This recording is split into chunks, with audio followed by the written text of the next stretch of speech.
연합뉴스의 이치동 기자 연결합니다. 안녕하세요. 네, 안녕하세요. 예, 지금 한미 정상회담 얘기해야겠죠. 먼저 이 전반적인 총평 해주신다면요.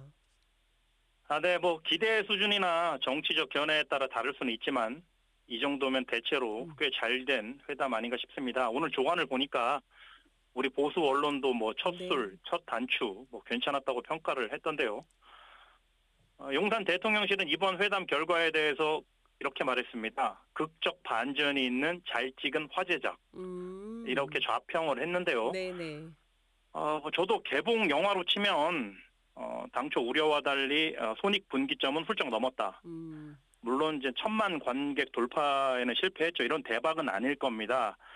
근데 다만 외교의 특성상 한쪽이 일방적으로 대박을 치는 건 전쟁 말고는 어렵다는 점이 있잖아요. 그래서 우리로서는 나름 최선의 결과를 얻었다고 볼 수 있겠습니다. 네. 무엇보다 영화 얘기를 계속 했으니까요. 영화로 치면 이재명 대통령이 철저히 준비를 해서 메소드 연기를 잘 한 거고 상대인 트럼프 대통령도 잘 받아준 겁니다.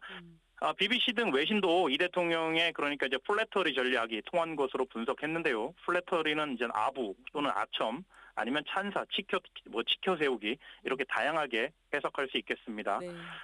아울러 민감한 문제에 대해서는 의도적으로 공개적인 이견 노출을 피했다는 분석도 내놓았는데요. 제가 이제 무엇보다 흥미롭게 봤던 부분은 이제 북한 이슈가 양국 정상 간 이제 아이스 브레이커, 즉 공감대 형성의 이제 촉매제가 됐다는 점입니다. 네. 과거에는 이제 미국 보수 정부가 들어섰고 또 한국의 진보 정부가 있을 경우 이제 동시에 집권한 경우에는 대북 정책을 두고 충돌하는 경우가 많았습니다. 김대중 부시 대통령 조합이 대표적이었는데요. 그러나 이번에는 반대로 북한 이슈가 연결고리 역할을 했습니다. 이 대통령이 당시는 이제 트럼프 대통령을 향해서 피스메이커, 나는 페이스메이커 이렇게 말을 하면서 트럼프 대통령의 한반도 평화를 위한 역할을 강조했고요. 이에 이제 트럼프도 이 대통령이 스마트하고 대북 정책도 이제 가지고 있는 대북 정책도 적절하다 이렇게 띄워줬습니다. 천하의 트럼프가 이 대통령이 자신에게 칭찬 공세를 펼치는 걸 모르진 않았을 텐데요. 네. 그럼에도 앞으로 의미 있는 외교 파트너를 고르는 이제 면접관 입장에서는 you are fired가 아닌 you are hired로 판단한 것으로 보입니다. 그러니까 물론 아쉬운 점도 있습니다. 짧게라도 큰 틀에서의 합의를 담은 공식적인 문서, 즉 공동성명이 나왔으면 금상첨화였을 텐데요. 그리고 특히 한국 측이 제기한 관세 문제에 대해서도 트럼프가 기존 입장을 고수하면서 더 이상 실마리를 풀지 못한 점도 아쉽게 생각합니다. 네. 근데 이 합의문 문제는 전문가분들 얘기를 보니까 정상회담에서 반드시 나오는 게 아니라 무언가 얘기가 다 안 됐을 때 합의문을 내는 경우도 있어서 이거를 강유정 대변인이 뭔가 합의를 다 못해서 합의문을 못 낸 것 같은 뉘앙스로 얘기한 건 적절하지 않다. 이런 얘기도 있긴 하더라고요. 그래서 그 합의문 문제는 조금 다르게 보는 분들도 있는 것 같은데요. 네, 물론 대통령실의 설명도 존중하고요. 네. 그러니까 합의문이 반드시 나와야 하는 건 물론 아닌데, 이번에는 열린 결말 형식으로 일단 상견례 형식이니까 라포 형성에 치중을 했고, 구체적인 합의문은 담지 않은 거는 이해가 되는 부분인데, 그렇지만 이런 분위기라도 네. 어느 정도 선에서는 이제 담았으면 짧게라도 문서 형식으로 냈으면 더 좋았겠다. 이런 말씀을 드린 겁니다. 네, 그래요. 이번 회담에서 조선산업과 원자력 분야 협력에 대해서도 의미 있는 논의가 오갔다고 하는데요. 이건 어떤 성과가 있었다고 봐야 될까요? 트럼프 대통령이 한국산 선박을 구매하겠다고 공개적으로 밝혔습니다. 그러니까 이 대통령은 이제 선물로 가져간 선물 중에 금속으로 만든 거북선 모형을 이제 전달을 했는데요. 네. 이는 이제 조선 산업과 국방 분야의 파트너십을 상징하는 의미로 준비했다고 합니다. 또한 원자력 협력과 관련해서도 의미 있는 논의가 있었다고 대통령실은 밝혔습니다. 현재 이제 한국의 평화적 핵 이용 권한이 지나치게 제한돼 있다는 지적이 꾸준히 제기돼 왔습니다. 그러니까 일본에 비해서 족쇄가 너무 심하다. 여러 네. 족쇄가 채워져 있다는 네. 평가가 대다수였는데요. 이에 따라 한국의 핵연료 재처리 역량 확보를 위한 원자력 협정 개정 논의가 본격화할 거란 전망이 나옵니다. 그러니까 결론적으로 최근 우리 요즘 주식시장의 키워드인 그 조방원 뭐 굿모닝 주식 네. 브리핑에서 종종 얘기하는 조선 방산 원전이 네. 한미 협력의 화두로 떠오른 겁니다. 네. 그래요. 근데 이 핵 폐기물 재처리는 사실 이거를 허용한다는 거는 핵 무기를 만들 수 있는 기술을 갖게 하는 거다 이런 얘기도 있던데 그것까지 포함해서 협력을 얘기한다고 봐야 될까요? 아니, 그렇게 보기는 무리고요. 그쵸. 이번에도 이재명 대통령 우리는 NPT 핵 확산 금지 조약 이 체제를 준수하겠다 음. 이렇게 분명히 선을 그었고요. 다만 평화적으로 비군사적으로 핵을 이용한다는 의지에는 변함이 없지만 다만 그 범위와 그 권한을 좀 확대하겠다. 일본 수준으로 가겠다. 좀 해달라 이런 요청을 좀 하고 있는 거로 보이고요. 이와 관련해서 이걸 위해서는 이제 한미 간 원자력 협정을 개정해야 되는 부분이 있거든요. 네. 그래서 이거에 대한 논의가 활발해질 것으로 전망이 되는 겁니다. 네. 사실 이 회담 2시간 전만 해도 트럼프 대통령의 SNS에 한국은 숙청인가 혁명 뭐 이런 게 진행 중이다라고 글을 올려가지고 많은 분들이 긴장했고 다음날 아침 눈 뜨고 회담이 어떻게 됐는지 바로 검색해봤다 이런 분들도 많았는데요. 이 왜 만나기 전에 이런 얘기를 SNS에 올렸던 걸까요? 그러니까 뭐 뉴스 다 많이들 보셨을 텐데 네. 문제 삼은 게 그거 아닙니까? 이제 한국 정부 정확히는 특검인데 이제 교회를 뭐 압수수색하고 미군 음. 기지까지 조사했다. 이런 인태를 들었다는 표현을 썼던데요. 그러니까 네. 이런 뭐 얘기를 들었다는 거겠죠, 주변에서. 그래서 뭐 이 대통령이 적절하게 사전과 그 회담장에서도 해명을 했고 그러고 나서 곧바로 트럼프 대통령은 내가 오해했던 것 같다. 그렇게 인정하면서 논란은 일단락이 됐거든요. 그래서 음. 잘 넘어갔는데 근데 이제 네네. 질문하신 대로 그러면 왜 굳이 그런 거를 그러니까요. 회담 두세 예. 시간 전에 올렸을까 이거가 궁금한데 근데 제 생각은 그렇습니다. 이 대통령을 뭐 의도적으로 그때 젤렌스키나 라마포사 대통령한테 했던 것처럼 그런 방식으로 공개적인 망신 주기 의도가 있었다면 기자들 앞에 회담장에서 기습적으로 이걸 언급해서 당황하게 했을 텐데요.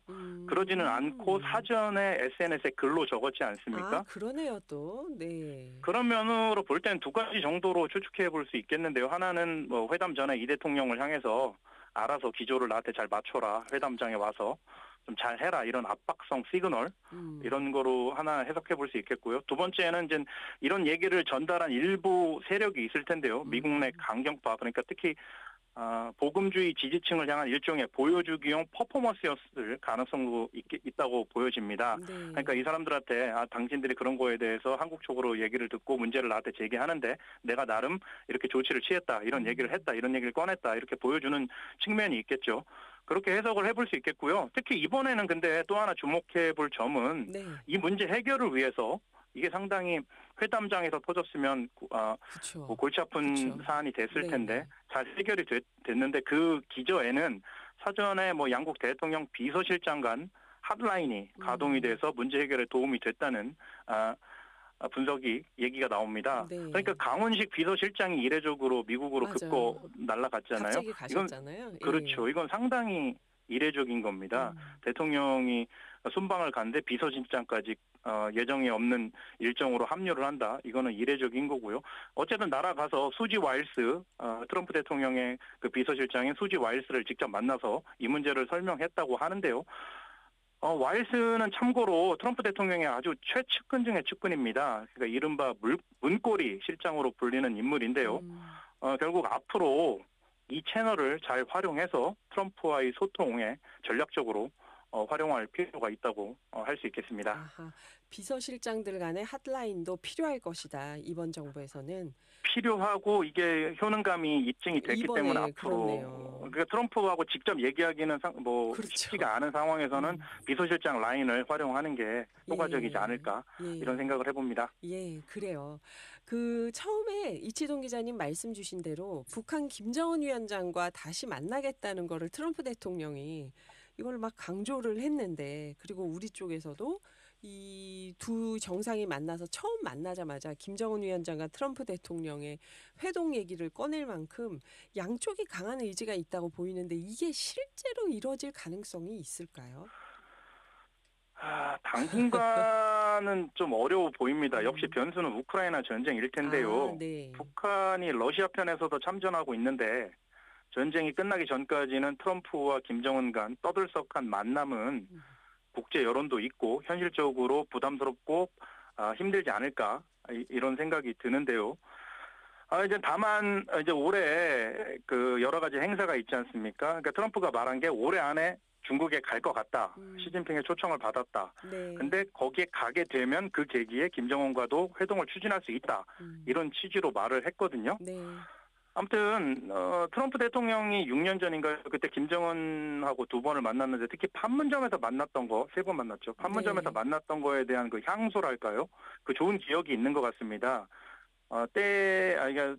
수시로 이에 대한 얘기를 하고 이번 회담에서도 6년 전에 뭐 판문점에 갔는데 당시 경호원들은 우려를 많이 했지만 본인은 김정은과의 관계가 워낙 좋아서 안전하다고 느꼈다 이러면서 주저주저리 말을 했거든요. 그래서 아무튼 트럼프 대통령이 김정은 위원장과 다시 만나겠다는 의지, 그런 바람 이런 거는 큰 것으로 보여집니다. 네. 근데 김정은 위원장 입장에서는 그때 베트남까지 가고 그렇게 국력을 걸고 모든 걸 걸고 만났는데 결과적으로 이뤄진 게 하나도 없었기 때문에 이걸 다시 신뢰를 갖고 만날 수 있을까 싶기도 하지만 이런 건 어떤가요, 기자님?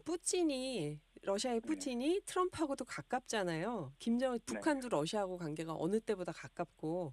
그러면 그렇게 예전에 문재인 대통령 때보다는 우리도 일본하고 가까워지고 러시아도 여기에 개입할 수 있는 여지가 생기고 하면서 좀 더 가능성이 높아진 건 아닐까요?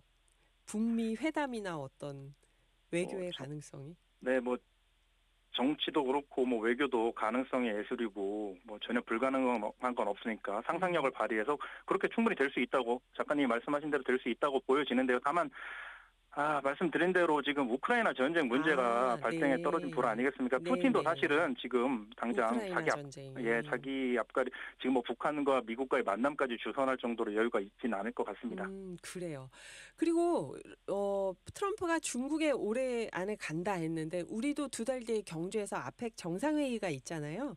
이 그렇죠. 트럼프 대통령과의 회담이 아펙과도 좀 이어질 수 있겠죠?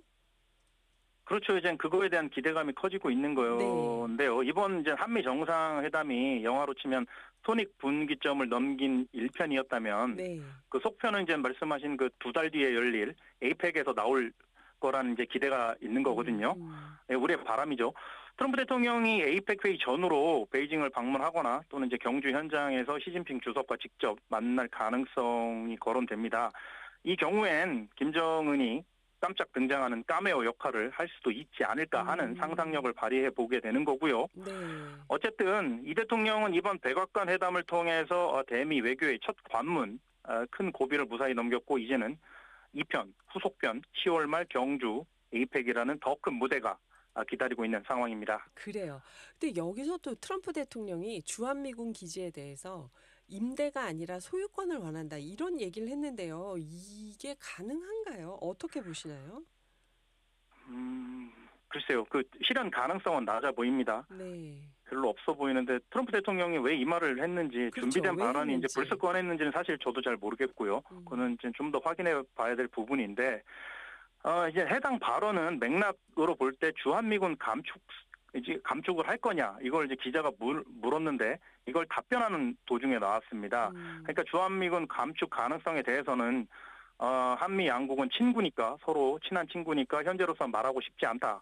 그래서 이제 현재로서는 고려 사항이 아님을 시사했고요. 대신에 그러고 난 다음에 평택 험프리스 등 미군 기지를 이제 임대 형식으로 사용하고 있는데 이보다는 아예 소유권을 갖는 방식을 보고 싶다. 뭐 이렇게 하고 싶다. 이렇게 말을 한 겁니다. 그러니까 그러니까 아무튼 이거는 앞으로 이제 좀 더 협의를 통해서 너의 그 의도가 과연 진짜 진의가 뭐냐 이걸 먼저 파악을 해야 되겠지만 뭐 국제법이나 또 이런 전례가 없다는 점에서 현실화가 될 가능성은 크지 않다는 의견에 무게가 실립니다. 네. 국제법상 이런 적은 없다.